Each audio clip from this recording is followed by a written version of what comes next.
تو ان کے دل میں ایک نفرت پیدا ہوئی پاکستان کے خلاف، لیکن اس کی تلافی خود پاکستان نے ہی کی. 20 سال بھرپور ساتھ دیا، پھر ان کا بہت فل سپورٹ کیا.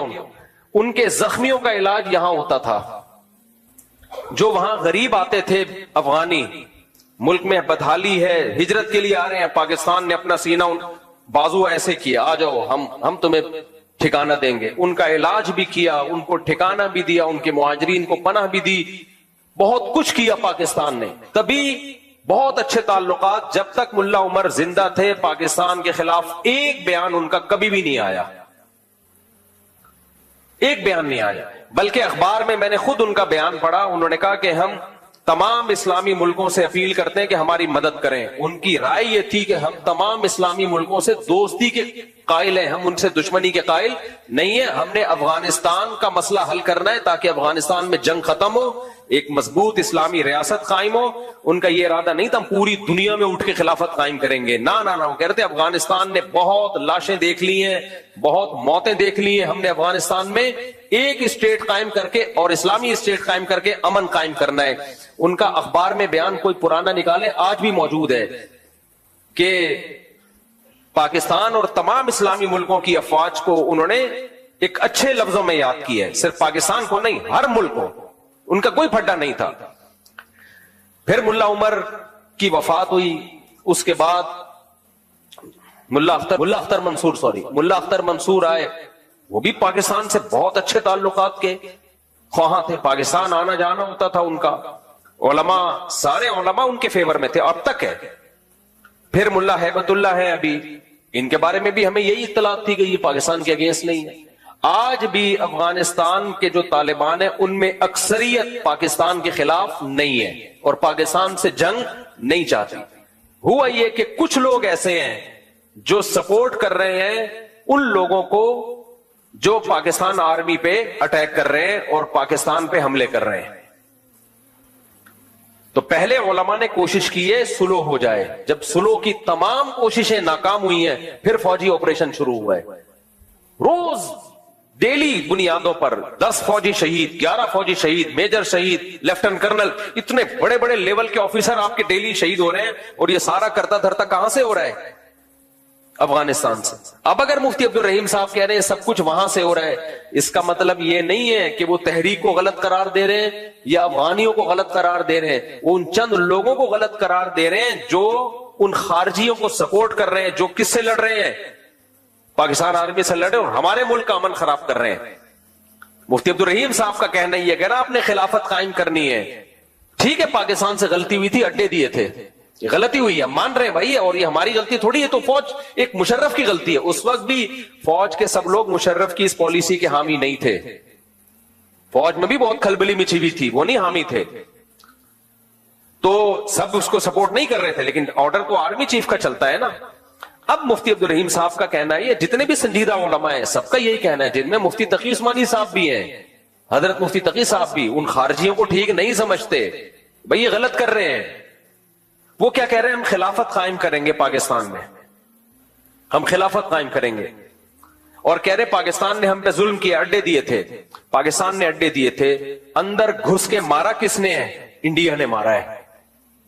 انڈیا سے آپ دوستی بڑھا رہے ہو، انڈیا سے آپ کے ریلیشن کیا ہو رہے ہیں؟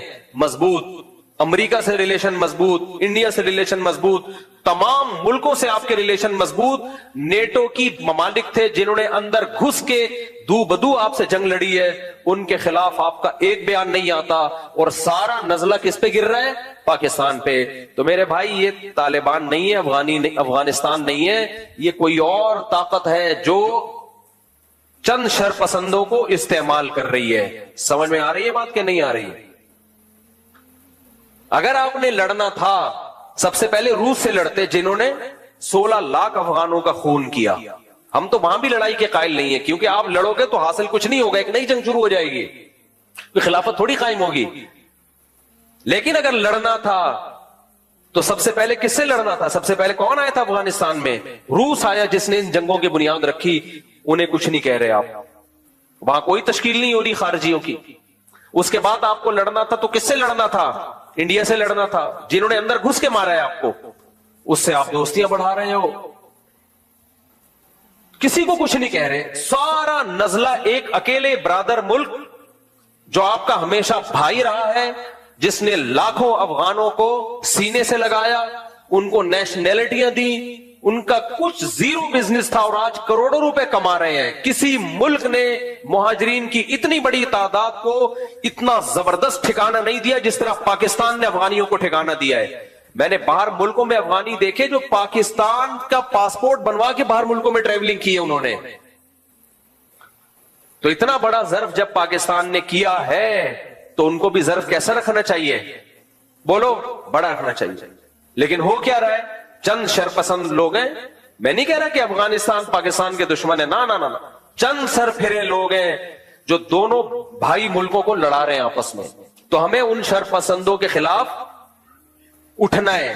یہ اکیلے مفتی عبد الرحیم کا کام نہیں ہے, یہ ہم سب کو مل کے کرنا ہے. وہ بیچارے اکیلے میدان میں آئے اور بدنام ہو گئے ہیں. کوئی ان کو کرنل کہہ رہا ہے, کوئی بریگیڈیئر کہہ رہا ہے, کوئی درباری ملا, کوئی سرکاری ملا. بس کرو یار, وہ ملک بچانے کی بات کر رہے ہیں. کہہ رہے ہیں جہاز سے یو ٹرن لے لیا. کوئی یو ٹرن نہیں لیا جہاز سے میرے بھائی.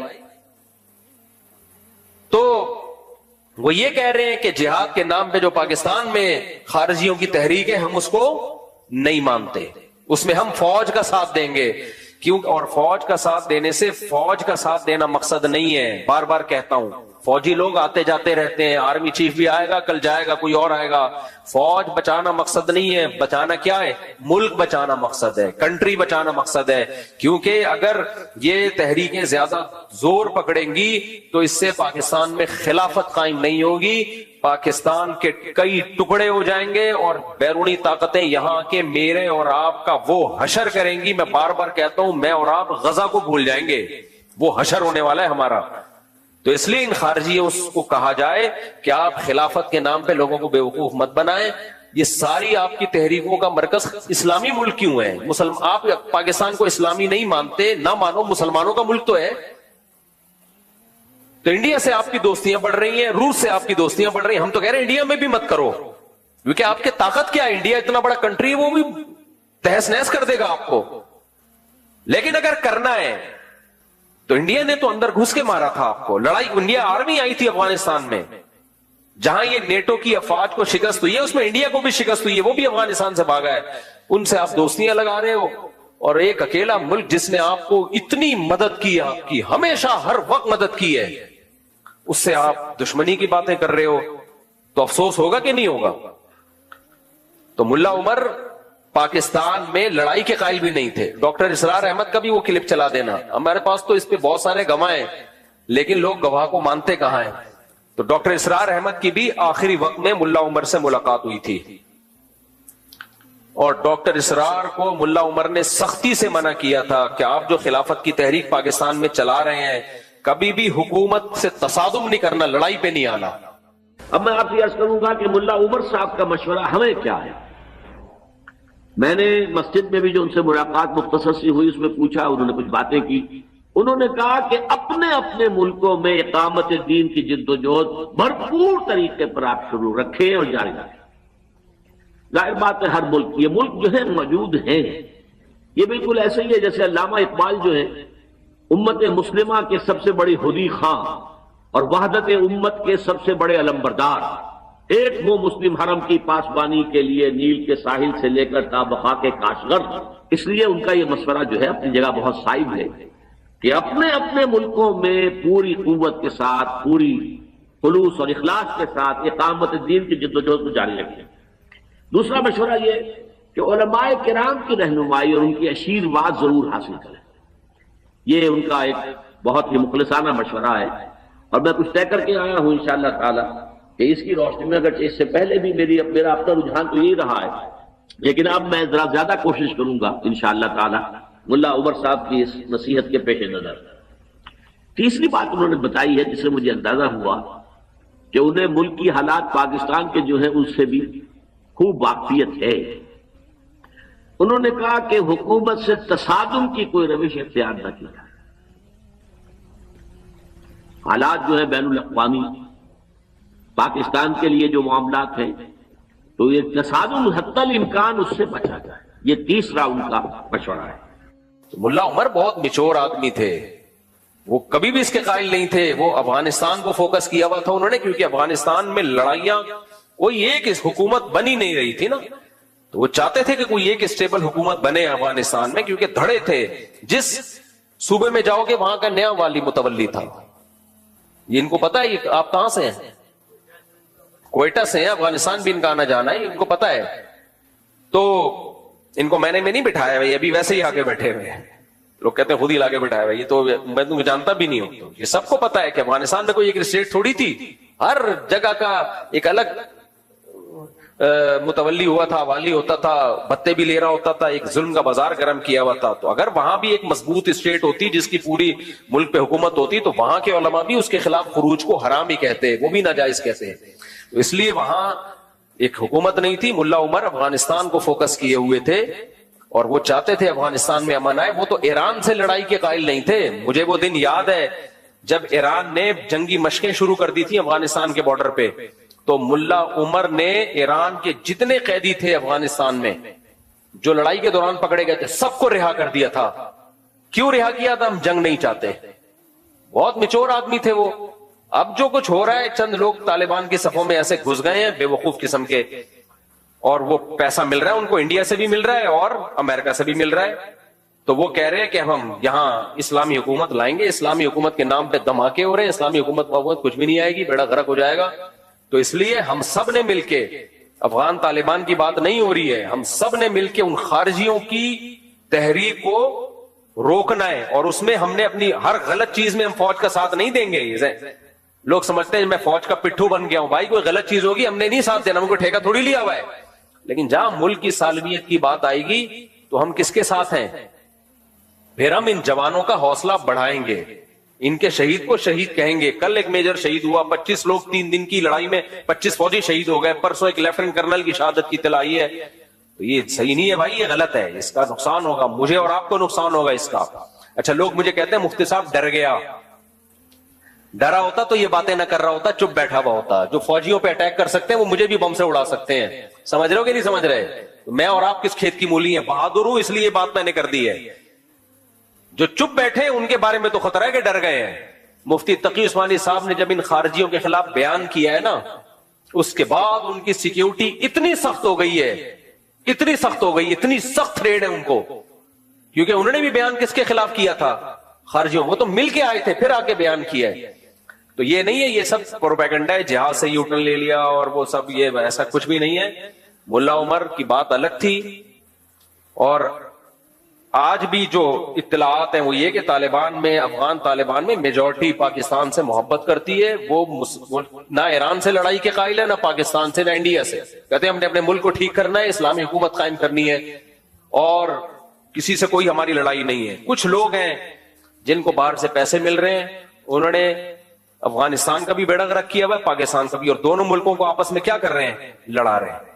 اور یہ سلو کی جتنی کوششیں ناکام ہو چکی ہیں, تبھی پاکستان آرمی نے پھر رات کو اٹیک بھی کیا ہے. کل رات اٹیک کیا ہے نا, اسی وجہ سے اٹیک کیا ہے کہ یہ تھوڑی اب مرتے رہے آرام سے اور جو ہے وہ لاشیں گنتے رہے بیٹھ کے, ایسا نہیں ہوتا. تو عوام کو چاہیے اس چیز میں فوج کا ساتھ دے. ہر چیز میں نہیں کہہ رہا, صحیح ہے, ہر چیز میں نہیں کہہ رہا. تمہارا کوئی سیاسی اختلاف ہے, کرو 100 دفعہ بھائی. کسی بھی چیز میں سیاسی اختلاف ہوتا ہے, 100 دفعہ کرو, کس نے منع کیا ہے؟ لیکن جہاں جنگ کی بات آئے گی, جوانوں کی لاشیں ہوں گی, تو یہ بھی ہمارے ہی لوگ ہیں بھائی جو فوج میں جاتے ہیں. یہ بھی ہمارے ملک کے لوگ ہیں, مسلمان لوگ ہیں. مسلمان کوئی نہ بھی ہو, انسان تو ہے نا. تو یہ تھوڑی کہ یار اپنے ملک کے خلاف آپ کسی اور کا ساتھ دے دو تو دیے, نہ تمہارے رہیں گے نہ اپنے رہیں گے. یعنی تم جب غیروں کا ساتھ دو گے تو تم یہ نہیں سمجھو کہ تمہیں عزت مل جائے گی. غیر تمہیں کبھی بھی قبول نہیں کرے گا, کچھ بھی نہیں بچے گا تمہارے پاس دشمن سے لڑنے کے لیے. اصل بات یہی ہے, انڈیا بھی عام جنگ میں تو ہار گیا, تو وہ یہاں سے اس طرح سے اس نے شروع کی ہیں جنگیں. اعوذ باللہ من الشیطان الرجیم, بسم اللہ الرحمن الرحیم. مفتی صاحب سب سے پہلے خصوصی آپ کو السلام علیکم. وعلیکم السلام. میں بیسیکلی بلوچستان کوئٹہ سے ہوں, یہ بھی طلال. میرا نام نقیب خان ہے. ماشاءاللہ. میرے پہلے سوال نہیں, سب سے پہلے آپ سے گلہ ہے, جی آپ ہمارے بلوچستان اور کوئٹہ میں کیوں نہیں آتے ہیں؟ جی جی. دوسرا ایک سوال یہ کہ ہمارا بلوچستان میں قبائلی دشمنیاں بہت روز بروز بڑھ رہی ہے. مطلب یہاں تک کہ سال میں 200 بندے بھی ایک خاندان کے مر جاتے ہیں. ہمارے علماء اکرام اس پہ کیوں کردار نہیں ادا نہیں کرتے ہیں؟ اور آخری بات، آپ کے بغیر ملاقات کے بغیر ہم نہیں جائیں گے. جی جی ضرور ملاقات کریں گے آپ سے. کہہ رہے ہیں بلوچستان میں بدامنی ہے، حکومت کو ایکشن لینا چاہیے. علماء اس کا کردار ادا نہیں کر رہے ہیں. بڑے بڑے مفتی ہے. دیکھیں لڑنا تو فوج کا کام ہے، حکومت کا کام ہے ایکشن لینا. علماء تو آواز اٹھا سکتے ہیں تو اٹھا رہے ہیں سوشل میڈیا پہ. شریعت کے طور پر مفتی صاحب، جی جی بالکل شریعت میں ایسا ہی ہے نا کہ جو حکومت، دیکھو اس کی اصل ذمہ داری تو گورنمنٹ ہی کی ہوتی ہے. پہلی بات، جنرل مشرف نے جو بگٹی کو نشانہ بنا دیا تھا، اصل فساد تو وہاں سے شروع ہوا تھا. پاکستان میں بہت سارے فسادات کی بیج، یہ جو جامع حفصہ کا مسئلہ اٹھا ہے، دیکھیں جنرل ہمارے علماء جب گئے تھے نا اس وقت، جو وزیر اعظم تھے، شوکت عزیز نام تھا، کیا تھا وزیر اعظم؟ شوکت عزیز. ان کو لوگوں نے پیار سے شارٹ کٹ عزیز بھی کہتے تھے، کیونکہ وہ بھی امپورٹڈ وزیر اعظم تھے. لا کے بلا کے شناختی کارڈ بھی سنا ہے نئے نئے بنا کے ٹھک کر کے بٹھا دیا. تو ہمارے علماء اس وقت شوکت عزیز کو کہتے تھے شارٹ کٹ عزیز، یعنی بہت شارٹ کٹ راستے سے پاکستان کی نیشنلٹی بھی دی گئی، تھاپ کر کے وزیر اعظم کی کرسی پہ بٹھا دیا گیا. یہ بھی سسٹم کے تحت ہوا تھا. اب ہوا یہ تھا کہ مولانا عبدالعزیز صاحب نے تو بم توپے، جو بھی میزائل توپے تو نہیں، خیر بم جو بھی رکھے ہوئے تھے فوج کے خلاف لڑنے کے لیے، وہ تو میں خود ان کے خط خطوط میں نے پڑھے. میں اب جامع حفصہ کا ٹاپک ختم کر رہا ہوں، زیادہ نہیں اس کو چھیڑیں. اب ہوا یہ تھا کہ یہ سب لوگ لے کے بیٹھے ہوئے تھے اندر، فدائی حملے کے لیے بچیاں بھی لے کے بیٹھے ہوئے تھے. اب جب فوج نے گھیرا ہے، علماء گئے مذاکرات کے لیے. مفتی محمد صاحب جامعۃ الرشید کے، حضرت مفتی تقی عثمانی صاحب، یہ مذاکرات کامیاب ہو چکے تھے. وزیر اعظم نے کہا کہ سب کو باعزت رہا کیا جائے گا، ناکہ بندی کی جائے گی.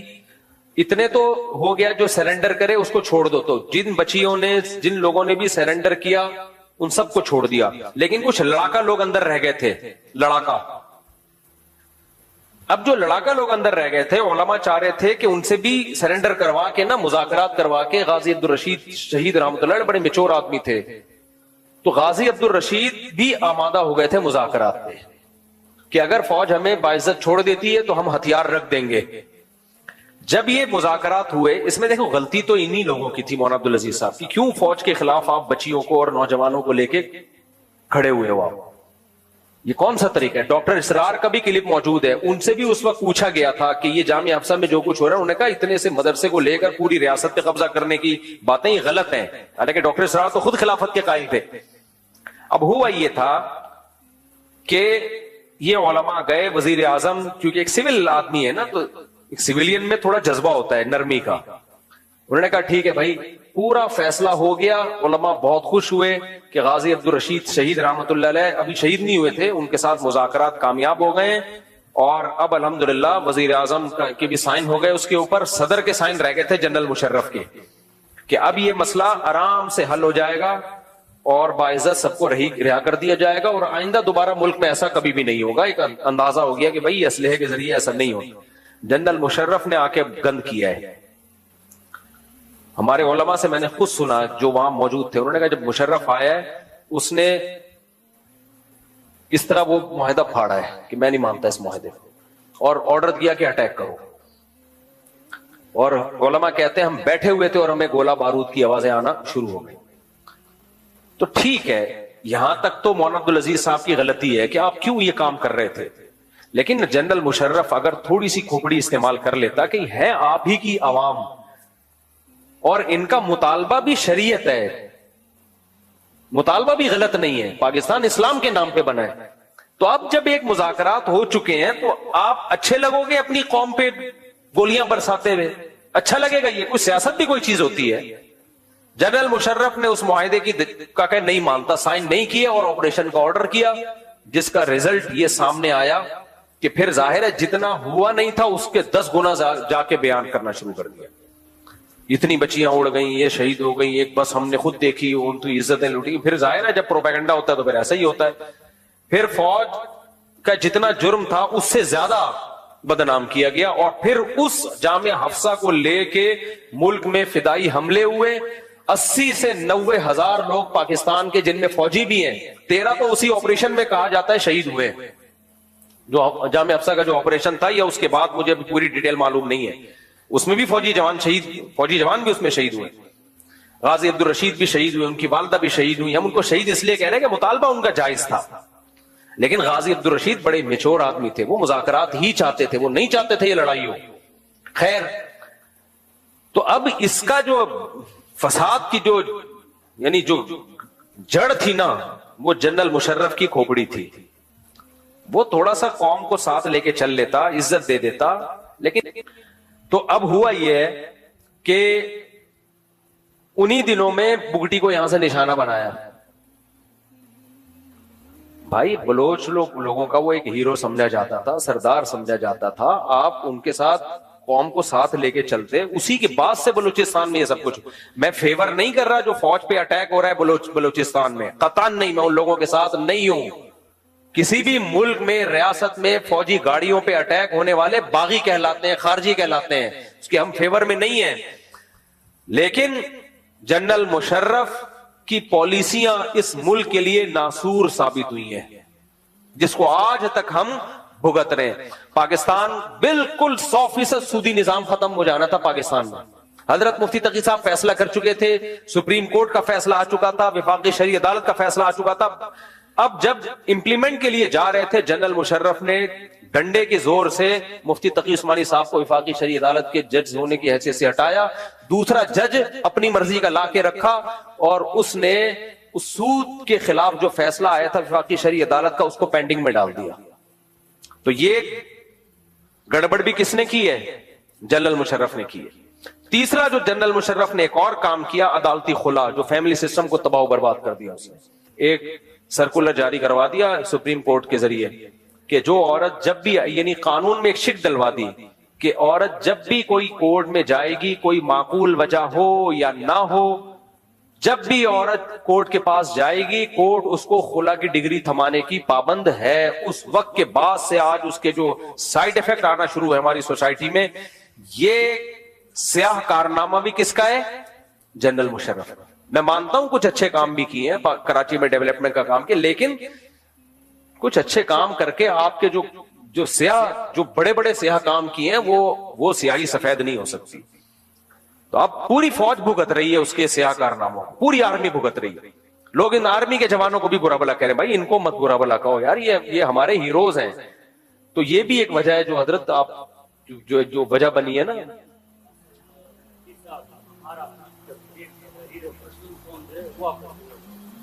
پشتون کیوں آپس میں لڑ رہے ہیں یار؟ ایک تو پٹھان گوشت کھاتا ہے نا, یہ دشمن سے نہ لڑے تو آپس میں لڑتا ہے, یہ اس کے ساتھ بڑا مسئلہ ہے. یہ تو بڑا غلط ہے.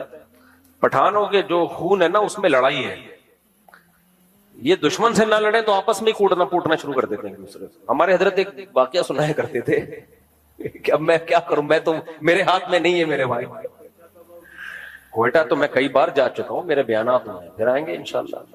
کوئٹہ تو کوئٹہ ہے یار. تو ہمارے وہ حضرت ایک واقعہ سنایا کرتے تھے وزیرستان کا, کہ کراچی سے ایک مہمان چلا گیا وزیرستان گھومنے کے لیے, کسی وزیری کا مہمان تھا وہ. تو وزیرستان کا جو پٹھان تھا اس نے کہا چلو تمہیں گھماتا پھراتا ہوں. اس کو گھمانے کے لیے بہت لانگ راستے سے لے کے جا رہا ہے, لمبے راستے سے, شارٹ کٹ سے نہیں. اس نے بولا یہ تو ادھر جانا ہے, شارٹ کٹ سے کیوں نہیں؟ تو اس نے بولا خو ادھر ہمارا دشمن ہے, ٹکان کرے گا, مارے گا. اب یہ ڈرنے لگا, بھائی یار یہ تو بڑا مسئلہ ہے, ادھر تو دشمنیاں چل رہی ہیں تو بندہ مار دیتے ہیں. تو اس نے جب کراچی کے بندے کو دیکھا نا کانپ رہا ہے, اس نے بولا خوف مت کرو, ڈرو مت, وہ ہمارا ایک مہمان مارے گا, خدا قسم اس کا 10 مہمان مارے گا. یہ تو بے ہوش ہو گیا. بولے بھائی تو اس کا 20 مہمان مار, 40 مہمان مار, میں تو گیا نا میں تو گیا نا. تو یا تو بھائی گوشت کھانا چھوڑ دو, گوشت کھانا چھوڑ دو. ہمارے حضرت مفتی رشید احمد صاحب کہا کرتے تھے جو گوشت کھاتا ہے نا, گوشت کھاتا ہے, اس کو چاہیے پھر جہاد کا رخ صحیح سمت میں رکھے. وہ اگر وہ صحیح سمت میں نہیں رکھے گا پھر آپس میں لڑے گا. تو یا تو گوشت چھوڑ دے یا صحیح جگہ لڑے پھر وہ جا کے. اللہ نے فرمایا کہ یہ قرآن نصیحت ہے, لَتَذْكِرَةٌ لِّلْمُتَّقِينَ, پرہیزگاروں کے لیے. یہ آیت اصل میں نبی صلی اللہ علیہ وسلم کے لیے تسلی ہے، اور قیامت تک جتنے بھی نیک لوگ دنیا میں آئیں گے ان سب کے لیے تسلی ہے۔ سمجھ رہے ہیں بات کو؟ کس بات کی تسلی؟ جب بھی کوئی انسان حق کے لیے کھڑا ہوتا ہے، صحیح بات کر رہا ہوتا ہے، بہت سے لوگ اس کے مخالف ہو جاتے ہیں، اس کے اگینسٹ ہو جاتے ہیں، تو اس سے انسان کا دل تنگ ہونا شروع ہوتا ہے۔ سوشل میڈیا پہ دیکھ لو، کوئی صحیح بات تجزیہ کر کے تو دیکھو، دنا دن گالیاں پڑنا شروع۔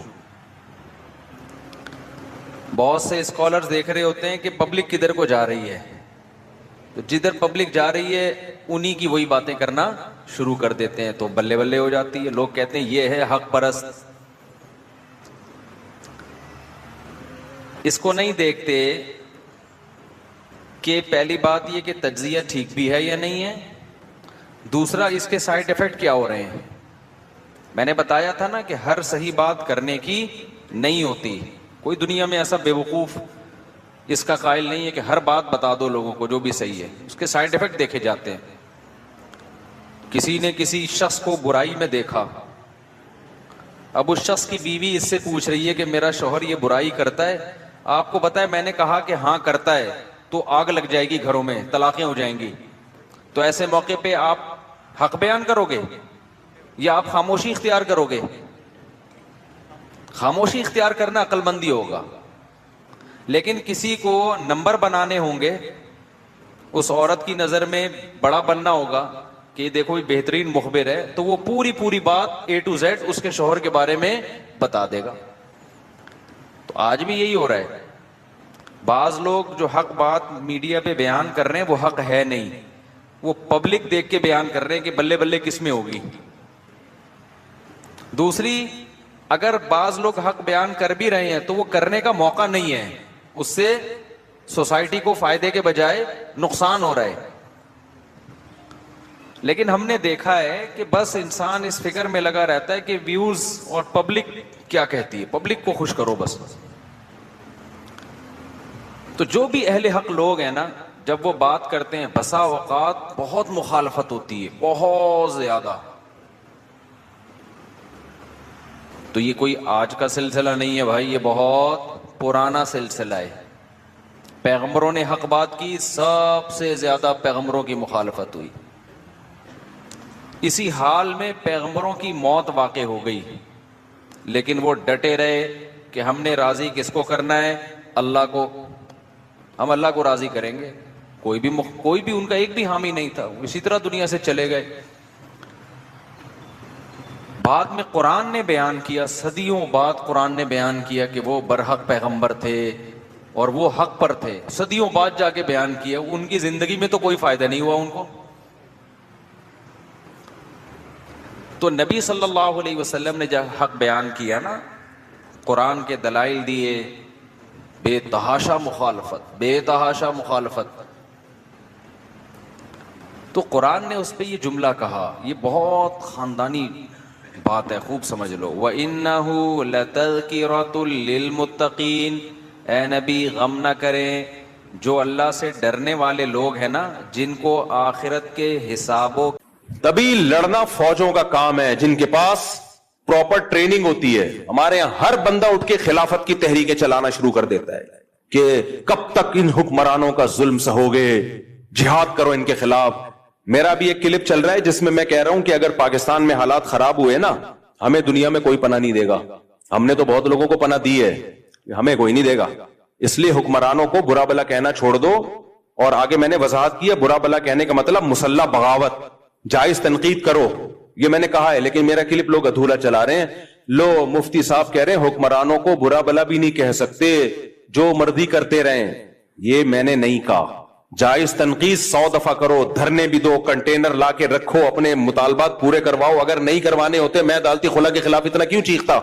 میرا مقصد ہے مسلح تحریک کی طرف مت جاؤ، بم دھماکے، مار دھاڑ۔ یہ کام کیا تو ملک میں لاشیں بچھیں گی، رزلٹ کچھ بھی نہیں نکلے گا۔ غزہ سے زیادہ حالات خراب ہو جائیں گے ہمارے ملک کے۔ کیونکہ یہ جو بیٹھ کے باتیں کر رہے ہیں نا اسلامی خلافت کی، ان کے پاس باتوں کے سوا کچھ بھی نہیں ہے.